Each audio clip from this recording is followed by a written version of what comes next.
भारत की पावन भूमि वीरों के रक्त से सनी हुई है और अपने अंदर एक ऐसा इतिहास दबाए रखी है जिसे सुनते ही हर भारतीय का सर अभिमान से उठे।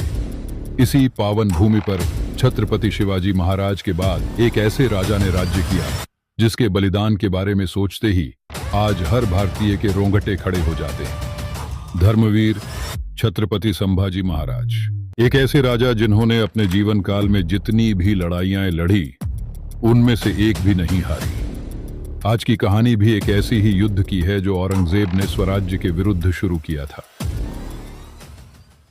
3 अप्रैल 1680, एक ऐसा काला दिन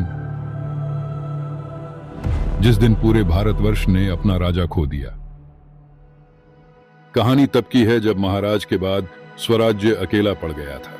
अगले छत्रपति कौन बनेंगे इसके लिए कूटनीति चल रही थी, लेकिन अंत में छत्रपति वो ही बने जो उसके लिए योग्य थे, यानी छत्रपति संभाजी महाराज। इधर औरंगजेब बहुत खुश था क्योंकि उसके रास्ते का कांटा यानी कि छत्रपति शिवाजी महाराज अब नहीं थे और अब औरंगजेब को लगता था कि स्वराज्य को मिटाना आसान होगा। इसीलिए उसने अपने अन्य सभी दांव पेंच रोक दिए और शहाबुद्दीन को रायगढ़ की तरफ गूंज करने को कहा। शहाबुद्दीन अपने साथ हजारों सैनिक आज और सरसेनापति हम्बिर राव मोहिते थे। हम्बिर राव के पहले प्रताप राव गुजर सरसेनापति थे, लेकिन बहलोल खान के साथ हुए युद्ध में प्रताप राव वीर गति को प्राप्त हुए थे और उसी लड़ाई में हम्बिर राव ने बड़ी ही पराक्रम के साथ बहलोल खान और मुगल सैनिकों को हराया था और इसीलिए अब हम्बिर राव मोहिते सरसेनापति थे। शहाबुद्दीन अब स्वराज्य की सीमा के पास पहुंच चुका था। अपनी पिछली रामशेज की लड़ाई में मिली हार से शहाबुद्दीन मराठों को अच्छे से जान चुका था। वो जानता था कि मराठों को सिर्फ शक्ति से मिटाना संभव नहीं है, इसीलिए इस बार उसने काफी बेहतरीन दांव सोचा था।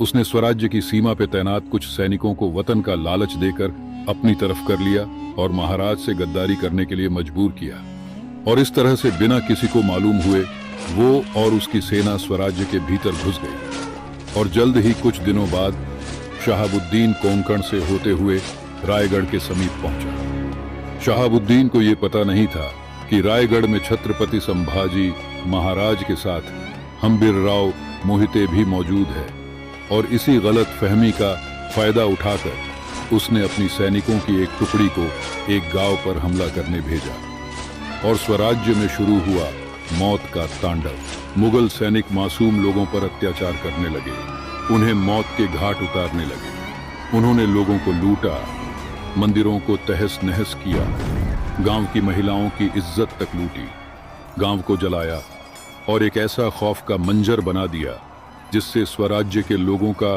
उसके राजा से भरोसा उठ जाए कि ये हमारी रक्षा नहीं कर सकते। जल्द ही ये बात महाराज तक पहुंची और जैसे ही महाराज ने ये बात सुनी वो गुस्से से भर गए और उन्होंने ठान लिया कि अब इस शहाबुद्दीन का अंत करने का समय आ चुका है। उन्होंने हम्बिर राव जी से पूछा कि रायगढ़ में कितने सैनिक मौजूद है।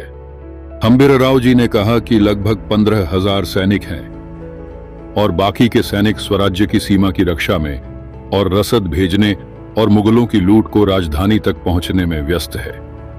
लेकिन महाराज ने कुछ समय विचार किया और कहा कि उनकी सेना यहां तक पहुंची कैसे और उनके आने की खबर हमें अब तक मिली क्यों नहीं और रायगढ़ ही क्यों।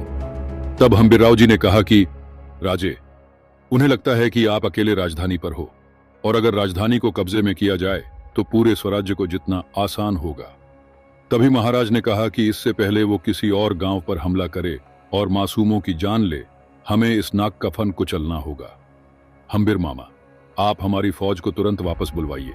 तभी हम्बिर राव जी ने कहा कि महाराज, अगर उन्हें यहां बुलाया तो स्वराज्य की सीमा पे पहरेदारी कम हो जाएगी। किंतु आप चिंता मत कीजिए महाराज, किले पे अभी 15,000 सैनिक है, मैं उन्हीं के साथ उस शहाबुद्दीन से युद्ध लड़ूंगा। महाराज ने कहा कि हम्बिर मामा, हमारे 15,000 सैनिक उनके इतने ज्यादा सैनिकों के आगे कैसे। तब हम्बिर राव जी ने कहा कि आप मुझ पर विश्वास रखिएगा राजे, मैं आपको निराश नहीं करूंगा।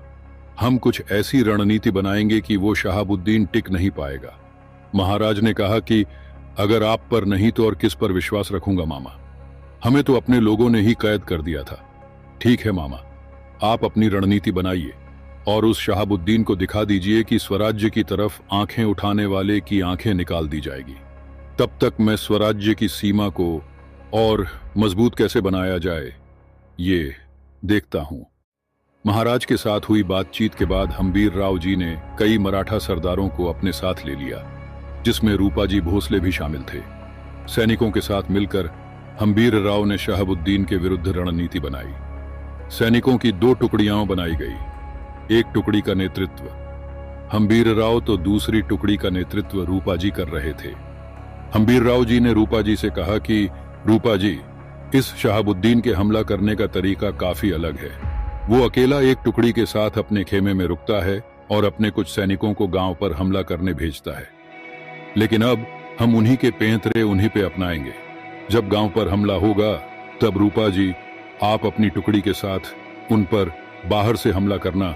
उन्हें ऐसा लगना चाहिए कि हमारी फौज बहुत बड़ी है। एक तरफ तुम गांव में उनसे लड़ रहे होगे और इस तरफ हम अपनी टुकड़ी के साथ शहाबुद्दीन के खेमे पर हमला करेंगे और उन्हें मार डालेंगे। तुम गांव में मुगल सेना को उलझाए रखना। हम्बीर राव जी की इस रणनीति को सुनकर रूपाजी ने तुरंत हामी भरी और ये रणनीति छत्रपति संभाजी महाराज को भी बहुत पसंद आई। रणनीति के मुताबिक हम्बीर राव जी ने और रूपाजी ने शहाबुद्दीन और उसकी सेना पे हमला किया। मराठाओं में और मुगलों में बहुत बड़ा युद्ध होने लगा। मराठा मुगलों पर मृत्यु बनकर टूट पड़ रहे थे। मुगल सैनिक अपनी तलवारों से हमला करे उससे पहले मराठा सैनिक अपनी तीर कमनों के साथ उन पर हमला करके मार रहे थे। गुस्से में शहाबुद्दीन ने अपने एक सैनिक से पूछा कि ये क्या हो रहा है। तब उस सैनिक ने कहा कि कोई हम्बीर राव है जिसने ये हमला किया है और उस संभाजी ने इसे हमारे खिलाफ लड़ने के लिए भेजा है। शहाबुद्दीन ने कहा कि ना मुराद, रायगढ़ में तो सिर्फ वो संभाजी था ना, तो ये कैसे यहाँ आया? कैसे निपटे इस हम्बीर राव से? इसने तो उस बहलोल खान को भी नहीं बख्शा था और इसी ने रामशेज की लड़ाई में मुझे शिकस्त दे के हराया था। लेकिन कोई बात नहीं, आज ये मराठे बच नहीं पाएंगे।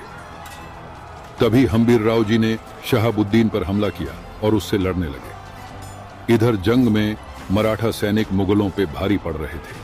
यह देखकर शहाबुद्दीन हैरान रह गया। उसने हम्बीर राव जी के तलवार के बारे में सुना था, लेकिन आज उन्हें लड़ते देख वो डर गया था। कुछ ही पहर के बाद डर के मारे शहाबुद्दीन जंग छोड़कर भागने लगा। शहाबुद्दीन को भागता देख मुगल सैनिक भी कमजोर पड़ गए और वो भी भागने लगे। हम्बीर राव जी ने कुछ दूरी तक शहाबुद्दीन का पीछा किया और उसको रायगढ़ से खदेड़ दिया। इधर गांव में भी मुगल सैनिक हारने लगे।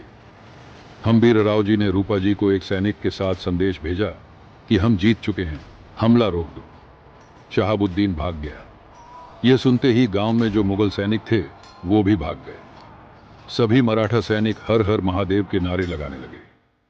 हम्बीर राव जी के साहस और छत्रपति संभाजी महाराज के युक्ति ने स्वराज्य को बचा लिया। इस घटना से यह पता चलता है कि फौज बड़ी होने से कुछ नहीं होता, जितने के लिए लगता है जज्बा, विश्वास, साहस और अपने देश और महाराज के प्रति असीम प्रेम। वो कहते हैं ना, झुंड में तो सुअर आते हैं, शेर अकेला आता है। इस घटना के बाद भी हम्बीर राव जी पूरी निष्ठा के साथ स्वराज्य की